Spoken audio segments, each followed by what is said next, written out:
Let's think about this for a second. Oh my goodness. So I came across this story of Palm Springs giving reparations to Blacks and Latinos of properties and buildings and communities that they destroyed.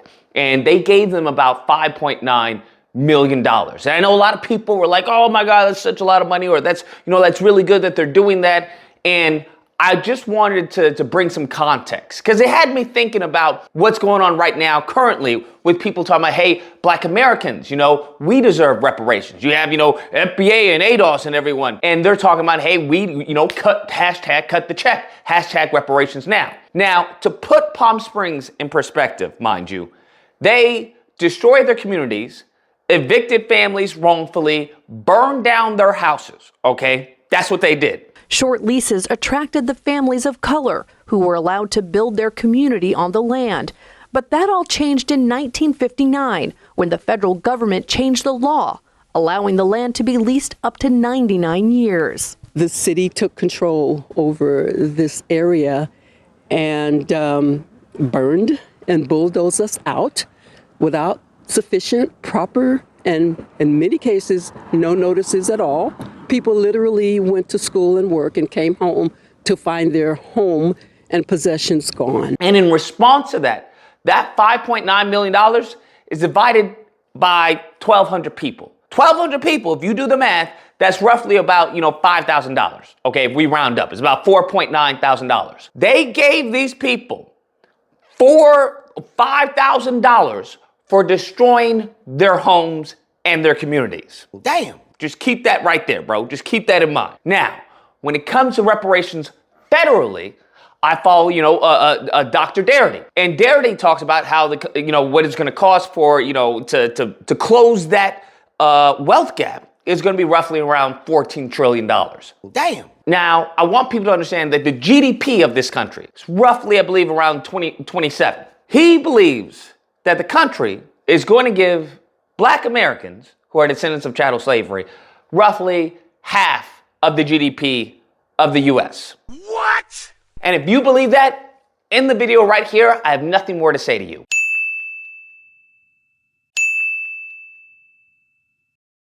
However, for those of you who believe in America, right, people who want to say America with KKK, right, America, and you believe the country is very much a racist and anti-Black a country in its birth, there's a very low chance that you're going to get half of the GDP of the country. So let's look into Japanese, because I've seen this meme that's been going around, and it goes over all the reparations that's been given. It goes over the Jews, goes over the Indians, it goes over everything. And then at the top, it's like Black Americans who are descendants of slaves, nothing, okay? Now, let's just use Japanese as an example, right? As an example, Japanese was roughly around 82,000 people who were put in internment camps, okay, in these concentration camps for the Japanese. Round it up. They fight for reparations. They are given $20K per person.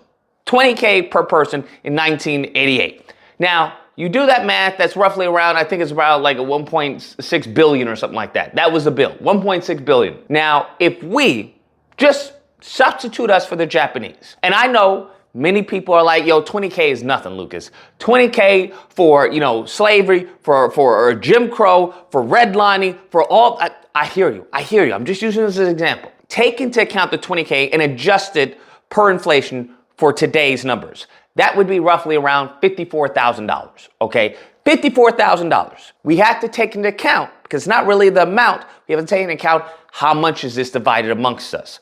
Now, if we look at how many Black Americans are in the country, I think it was like 47.9 million Black Americans in the country. Now, we also want to take into account that according to Pew Research, I think there's like 4.6 million who are not Black Americans, that they were foreign born. Just taking that number, that cuts us down to around 43 million Black Americans who are descendants of chattel slavery. Number could possibly be even lower, possibly. I'm just going off of that number right now. 43 million people to give each of them around 54K. We're looking at about $2 trillion. That's correct. $2 trillion.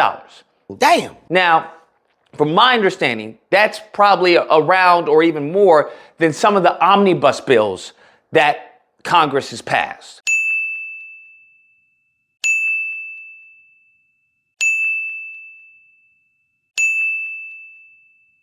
If you believe that this country, in whether a Democrat House and a Democrat, we'll just say whether a Democrat Congress, if you believe that a Democrat Congress is going to pass a $2 trillion bill for descendants of, chattel slavery in this country, in the video right now, we're good to go. We just need to get the numbers, right? We just need to get the right Democrats in the House and the right Democrats in the Senate and the right president to sign it, and we're good to go. That's it.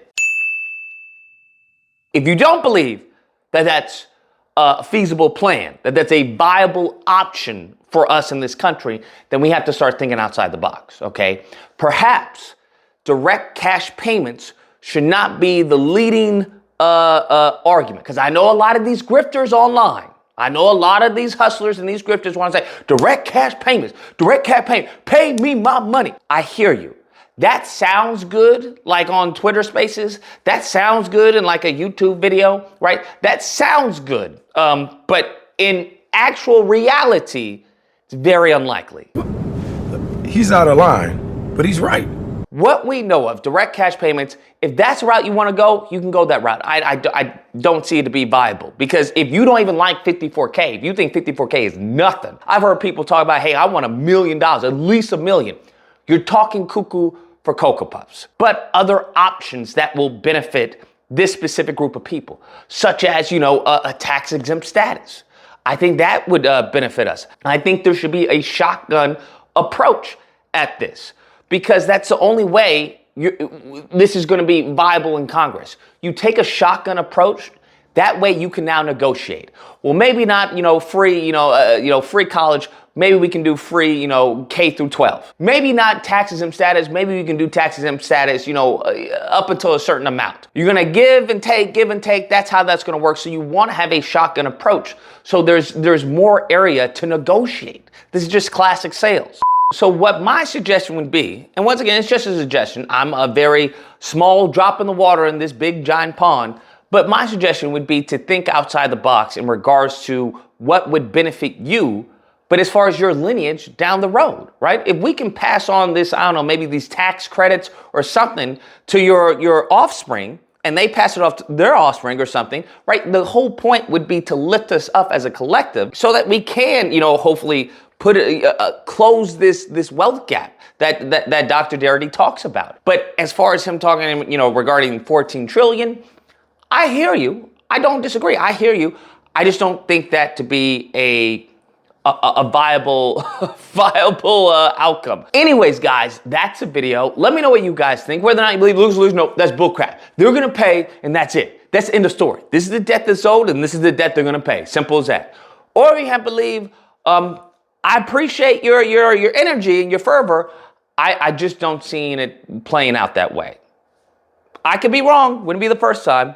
Nevertheless, if you happen to disagree, you're more than welcome to call in during Disagreement Day. You know where to find me, Friday through Sunday. Call in, we'll duke it out. Otherwise, I hope you guys enjoyed the video. If you did, please feel free to like, share, comment, and subscribe, and all that fun stuff. Till next time, guys, be amazing. But in actual reality, it's very unlikely.